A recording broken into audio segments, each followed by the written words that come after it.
Alors avant de lire le passage de l'Évangile, je vous invite à la prière. Seigneur, inspire-nous pour comprendre ce que tu as à nous dire à travers ces paroles qui sont inscrites dans la Bible, de l'encre sur du papier. Fais que nous puissions vraiment être nourris par cette parole.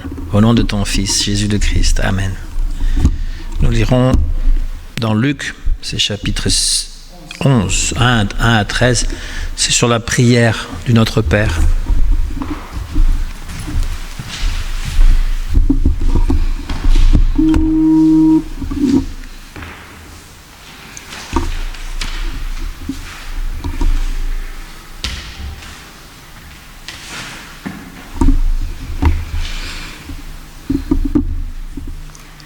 Un jour, quelque part, Jésus est en train de prier. Quand il a fini, un de ses disciples lui dit : « Jean-Baptiste a appris à prier à ses disciples. Toi aussi, Seigneur, apprends-nous à prier. » Jésus leur dit : « Quand vous priez, dites ceci : Père, ton nom est saint. Fais que tout le monde le connaisse. Fais venir ton royaume. Chaque jour, donne-nous le pain qu'il nous faut. Pardonne-nous nos péchés. Oui, nous-mêmes nous pardonnons à tous ceux qui nous ont fait du mal. Et ne permets pas que nous soyons tentés par le mal. »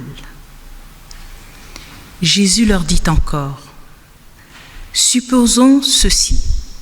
Vous avez un ami, vous allez chez lui au milieu de la nuit et vous lui dites : « Mon ami, prête-moi 3 pains. » En effet, un de mes amis vient d'arriver de voyage chez moi et je n'ai rien à lui offrir.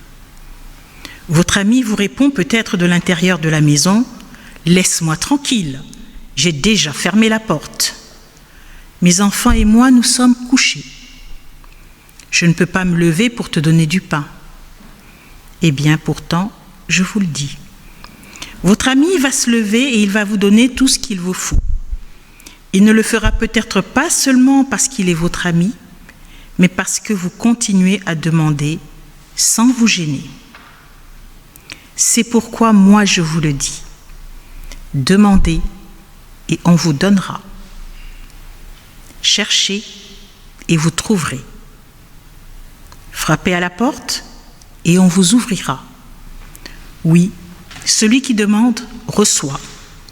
Celui qui cherche trouve. Et celui qui frappe à la porte, on lui ouvre. Chez vous, quand un enfant demande du poisson à son père, le père ne lui donne pas un serpent à la place du poisson. Et quand un enfant demande un œuf, son père ne lui donne pas un scorpion. Vous êtes mauvais et pourtant, vous savez donner de bonnes choses à vos enfants. Alors ceci est encore plus sûr. Le Père qui est au ciel donnera l'Esprit Saint à ceux qui le lui demandent.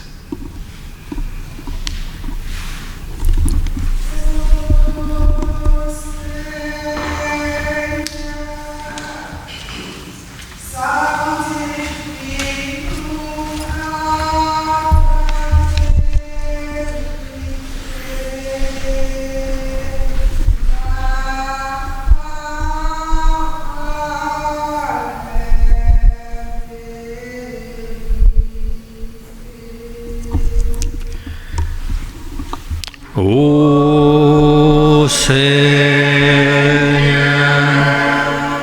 sanctifie-nous par ta vérité. Ta parole est vérité.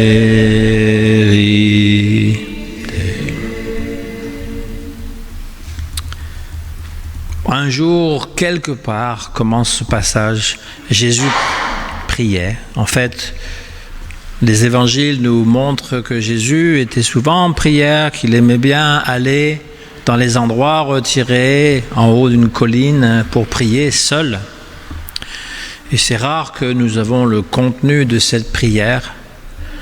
Un dimanche précédent, nous avions entendu la prière d'intercession que Jésus faisait pour ses disciples et pour le monde, et qui était assez longue d'ailleurs. Et c'est une rare fois où on a une prière que Jésus disait. Et là, eh bien, il nous livre le Notre Père, une prière qui ressemble beaucoup à la prière quotidienne des Juifs qui s'appelle le Kaddish, et en même temps qu'on retrouve dans l'évangile de Matthieu, au beau milieu du sermon sur la montagne. Nous avons ce Notre Père. Alors ça débute justement par cette notion du Père. Le Père qui est un Père donc à qui on peut se confier et qui est un Père qui est généreux et qui est bon, évidemment.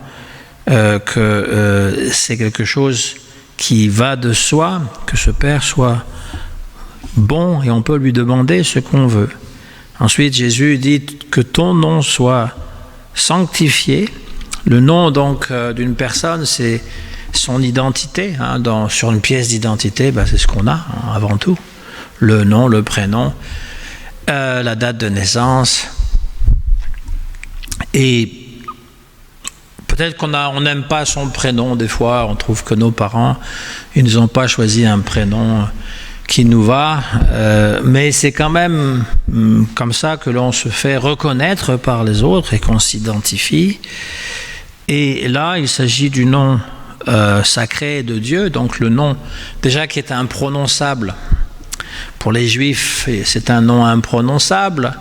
Il y a de nombreux noms, d'ailleurs dans la religion musulmane, c'est la même chose. Il y a 99 noms de Dieu dans le Coran, mais ce sont des qualités comme le clément, le miséricordieux, le roi, le juge, celui qui est proche, celui qui est lointain. Et donc la tradition dit qu'il y ait un centième nom, mais celui-là est inconnu. Allah n'étant pas un nom propre, c'est juste l'appellation Dieu, qui est très proche du mot El, lorsqu'on a dans l'hébreu Michel, Gabriel, Israël, eh bien ce sont des noms qui sont rattachés au vocable Dieu. Voilà. Donc son nom est déjà saint, mais Jésus dit qu'il soit sanctifié, qu'il soit encore plus saint, que les gens finalement puissent le connaître et se sanctifier avec ce nom et le sanctifier. Un jour, ce nom sera connu pour tous les êtres qui le recherchent. Parce que c'est vrai que c'est une question pertinente dans une société qui est pratiquement complètement déchristianisée. La France aujourd'hui ne compte qu'une poignée de fidèles. Et donc, lorsqu'on demande la question à des gens, ça les intéresse pas trop, la religion. Des fois, ils disent, oui, je crois en Dieu, mais c'est très vague. Et souvent, ils vont même mettre au défi, Dieu, s'il existe, pourquoi il se montre jamais? Mais l'autre question qu'on peut répondre à ça, c'est, est-ce que vous voulez le découvrir? Parce que c'est un défi, là. Montre-toi, ose te montrer. Mais est-ce qu'on veut vraiment le voir? C'est la question. Puisque si on donnait le choix entre 1 million d'euros et voir Dieu, je pense que la majorité des gens choisiraient le 1 million d'euros. Ils diraient, on verra Dieu plus tard. Si on donnait le choix aux gens, vous pouvez voir Dieu ou gagner à la loterie 1 million d'euros. Eh bien, et je pense que sans hésiter, la plupart des gens choisiraient ce 1 million d'euros. Ou alors ils choisiraient Dieu, puis après ils vont en faire la publicité pour gagner de l'argent aussi. J'ai rencontré Dieu, vous pouvez le voir aussi, chacun donne 10 euros. Voilà. Ben oui, mais c'est le monde dans lequel on vit. Le règne, donc, justement, le règne de Dieu, que ton règne vienne ou que ton royaume. Dieu est souvent conçu comme un roi dans la Bible. Et l'annonce du royaume fait partie, en fait, c'est le centre, au cœur de la prédication de Jésus. Ce royaume qui semble mystérieux parce qu'il est déjà là avec l'action de Jésus et il est encore à venir. Et un royaume où il n'y a pas de roi très bien défini. Mais c'est le contraire du règne de ce monde où Dieu est absent, comme je l'ai dit. Et très souvent, c'est la perversion qui domine. En tout cas, aujourd'hui, moi, il me semble que c'est vraiment un monde pervers. Que toutes les valeurs qu'on nous a enseignées, en tout cas moi, que j'ai reçues quand j'étais enfant, maintenant sont considérées comme inutiles ou il faut les rejeter sous prétexte qu'on est encore plus évolué, encore plus. Mais il y a tellement d'interdits. Il y a tellement de choses qui sont devenues interdites sous prétexte qu'on est plus évolué. Et on n'a aucun scrupule à dire une chose, à en faire une autre. Dans la politique, c'est même dire une chose le matin, dire le contraire l'après-midi. Ça ne pose aucun problème. Une autre politicienne récemment disait qu'on avait perdu nos repères. Ça a fait un scandale. Mais elle n'a pas entièrement tort. Il me semble que nos repères, ce n'est pas juste les repères d'identité française, c'est surtout les repères dans la morale. Qu'est-ce qui est bien, qu'est-ce qui est mal? Aujourd'hui, c'est devenu vraiment très flou. C'est défini par la loi. On vote des lois à tour de bras tous les jours, des lois qui finalement n'ont pas beaucoup de sens, qui sont toujours à restreindre de plus en plus nos libertés. Et c'est le seul critère du bien et du mal, pratiquement. Parfois, je m'assois tranquille. Écoute ça, Jonas. Parfois, je m'assois tranquille et je m'étonne de ne pas être dans un hôpital psychiatrique. Et puis parfois, je me dis que quand je regarde le monde autour de moi, j'y suis peut-être déjà. Parce que c'est la sensation vraiment que j'ai aujourd'hui, en 2022, de vivre dans un monde qui est devenu complètement fou. Et c'est pas juste à cause de l'épidémie, à cause de la guerre. Il y a eu des guerres sans arrêt. C'est toutes ces informations qui sont toutes contradictoires, qui sont répétitives, qui sont contre le bon sens. Il n'y a pas de bon sens. C'est pas le règne pour lequel on prie.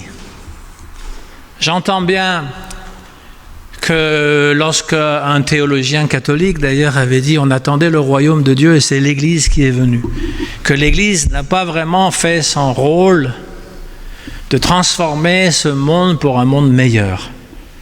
Ou si elle l'a fait, ça a vraiment pris beaucoup de temps à voir l'Église catholique, que Dieu m'en préserve, je ne critique pas les catholiques. Mais il n'y a toujours pas d'égalité avec les femmes. Dans l'Église, il n'y a toujours pas de femmes prêtres, il n'y a toujours pas, alors que ce sont elles qui sont majoritaires dans l'Église.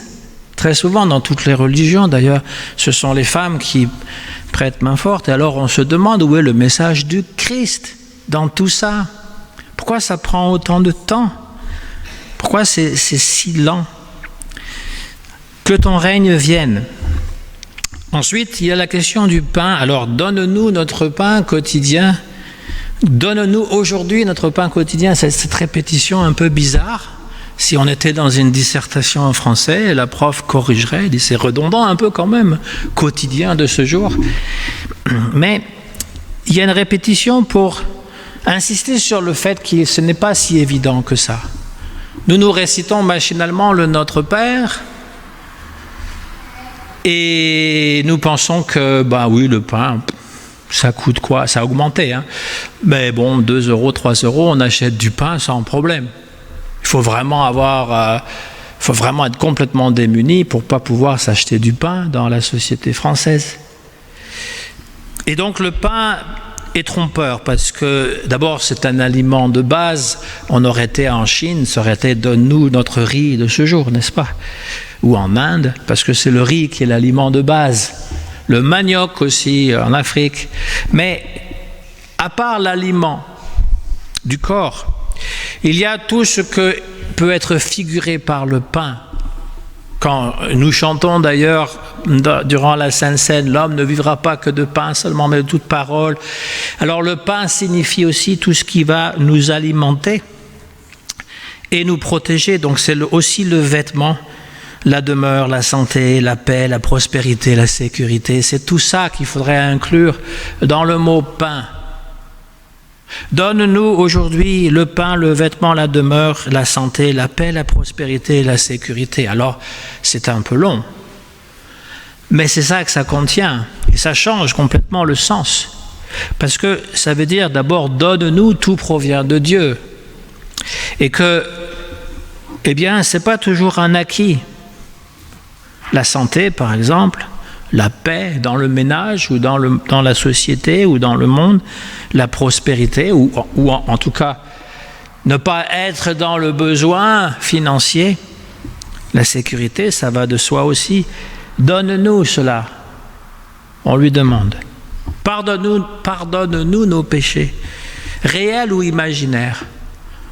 On fait des péchés sans s'en empêcher tous les jours, des petites menteries, des petites paresses, etc.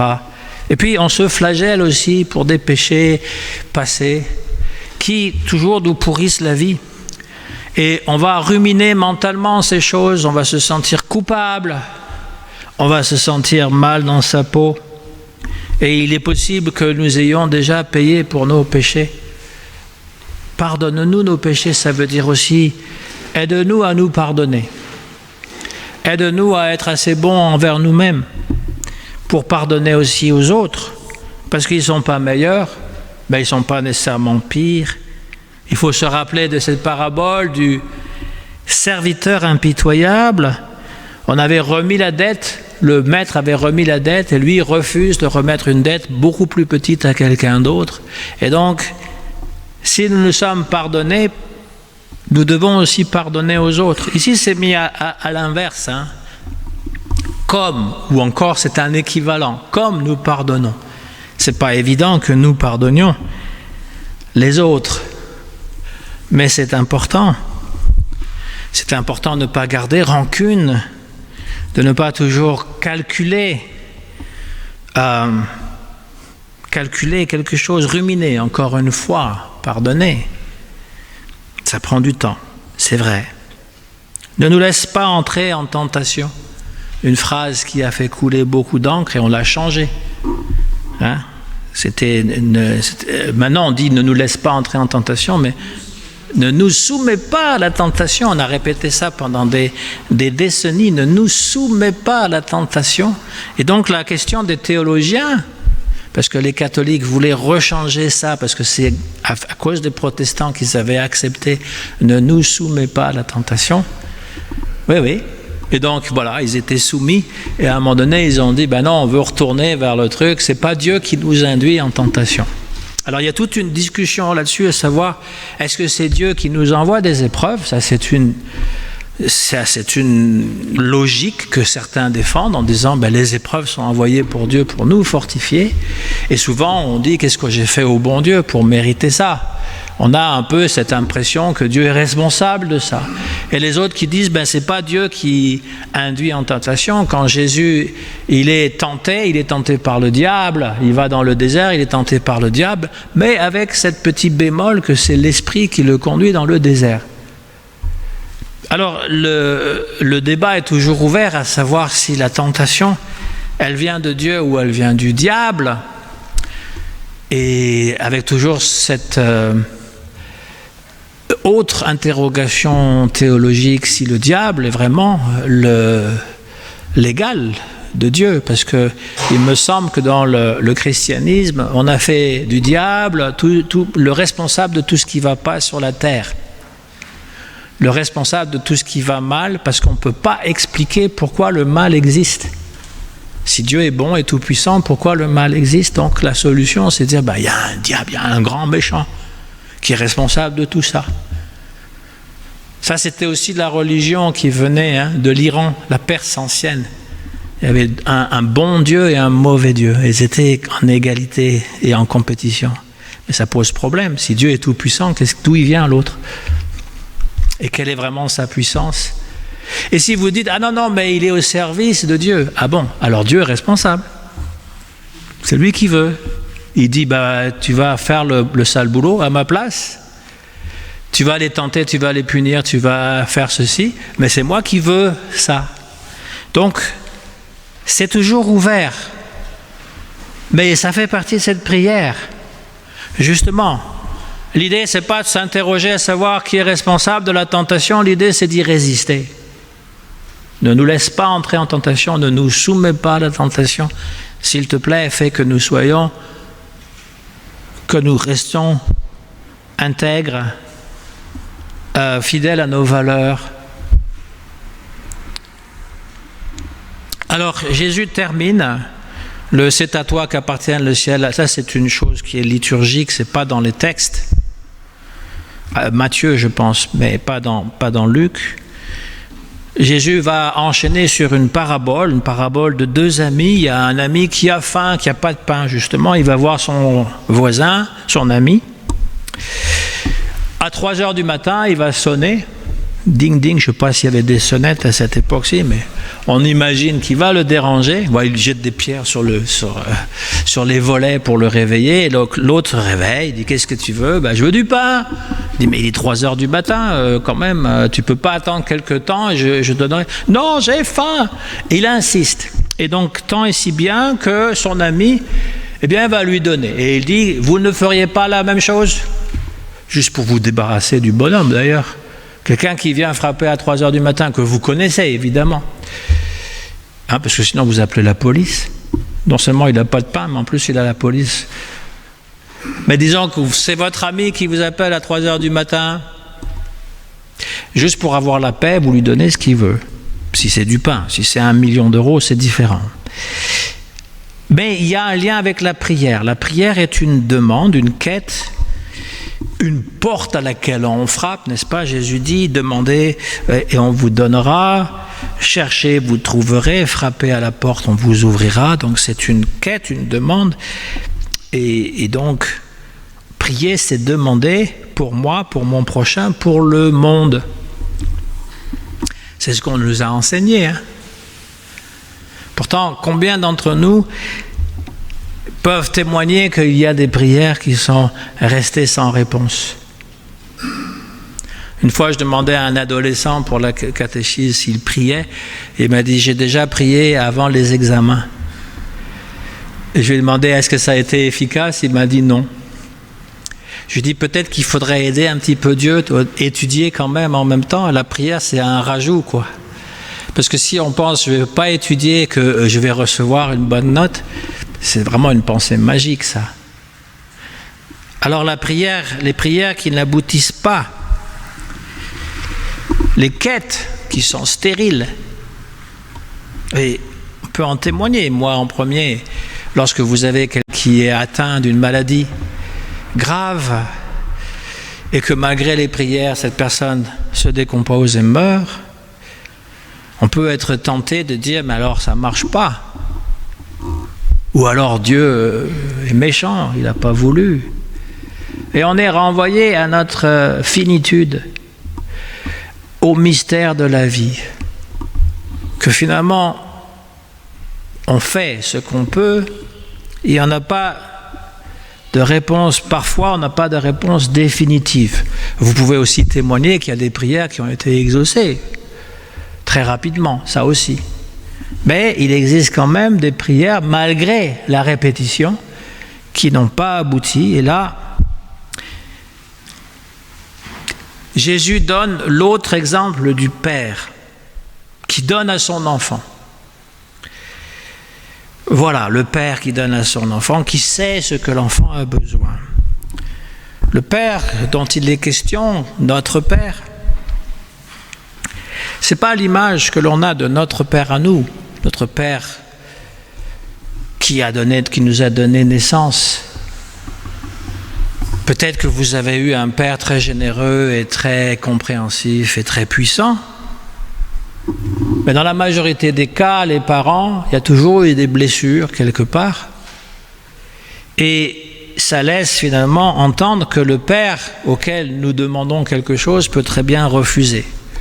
Quoique très souvent, le père, même s'il n'a pas été un père exemplaire, lorsqu'on lui demande quelque chose avec insistance, finit par le donner. Mais ce que je veux dire par là, c'est que dans la religion, déjà dans l'être humain, lorsqu'il n'y a pas eu des relations avec les parents, le père, la mère, qui ont été excellentes et qui a laissé des blessures, eh bien, les gens qui ont les moyens, qui veulent aussi s'en sortir, vont payer une personne qui va les écouter. On appelle ça un psychologue ou un psychothérapeute. Ça prend du temps. Mais l'avantage d'avoir une tierce personne, pas une tierce, mais une deuxième personne, c'est qu'il peut dédramatiser avec nous. Pas en disant, en donnant des conseils, mais en écoutant, et surtout restructurer ce qui était un peu en désordre. Ça, c'est un point que je veux soulever. Parce que lorsque nous parlons du Père qui nous donne tout dans la prière, et qu'on n'a pas la réponse tout de suite, ben c'est un peu comme une thérapie, ça prend du temps. Moi, j'ai souvent remarqué que Dieu m'accorde des choses, des fois 2 ans plus tard ou 5 ans plus tard que je lui ai demandé, quand finalement la demande n'est plus pressante. Mais peut-être que c'est ça qu'il fallait que je chemine. Et puis Dieu ne peut pas nous accorder toutes nos caprices non plus. Supposons que j'aime pas quelqu'un et que je prie pour qu'il disparaisse. Je n'ai pas dit mourir, mais qu'il disparaisse. Cette autre personne peut prier de la même façon pour moi. Donc qu'est-ce qu'il va faire? Il va tous nous faire disparaître.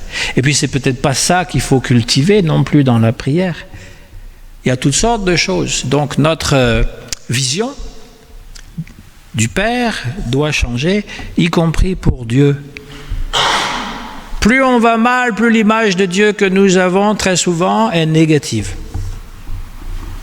Très souvent, moi j'entends les gens qui se plaignent en disant que Dieu en fait les punit. Ils ont une image d'un Dieu qui finalement est un terroriste ou un tyran qui va les mettre à genoux. Non pas un Père bon, peut-être qu'ils n'ont jamais eu. Et il faut purifier cette image de Dieu. Plus nous nous rapprochons de Dieu et plus notre image de Dieu est celle d'un Dieu qui nous veut du bien, au-delà même de nos espérances, et qui fait que la vie va nous apparaître comme belle. Dieu est bon, la vie est belle, je l'ai souvent dit, c'est une vérité. Ça ne veut pas dire que par moments je ne sens pas les difficultés, moi aussi. Mais c'est l'Évangile. Ça, c'est l'Évangile. Parce qu'un des fruits de l'esprit, c'est la joie. Et la foi, c'est synonyme de la joie. Lorsqu'on a vraiment Dieu dans le cœur, on est en joie. Ce n'est pas un défi lancé à ceux qui ne sont pas joyeux aujourd'hui. C'est simplement pour dire qu'il y a un processus qui se fait. Il y a des moments où on n'est pas en joie parce qu'on n'est pas en accord avec nous-mêmes, avec le monde, avec Dieu. Et ça, il faut que ce soit purifié par la prière. Que vous croyez n'est pas répondu, c'est une purification. À un moment donné, on sera capable de dire, ben voilà, je t'ai demandé des choses d'une façon un petit peu trop colérique. Et maintenant, je te demande, mais différemment. Et c'est de ça qu'il s'agit. Jésus fait comparer Dieu à un père, Dieu à un ami. Parce que l'ami va donner ce qu'on lui demande. Donc il donne cette prière comme une prière universelle qui inclut tous les besoins que nous avons, toutes les choses dont nous avons besoin quotidiennement. C'est important de la dire avec plus de conscience, parce qu'on la dit souvent machinalement, par habitude, et on n'écoute plus ce que l'on dit, parce qu'on s'adresse réellement à Dieu, qui a un nom au-dessus de tous les noms, dont le royaume va venir un jour sur la terre, ou du moins dans notre cœur. Et s'il est dans notre cœur, ça peut transformer aussi le royaume autour de nous. Et puis, les besoins dont nous avons, toutes les choses dont nous avons besoin seront satisfaits. Et nous pourrons pardonner à nos parents, à nos amis, à nos ennemis, et nous vous serons pardonnés de la même façon. Et ainsi, nous nous rapprocherons de ce Dieu qui est amour. Au nom de Jésus, Amen.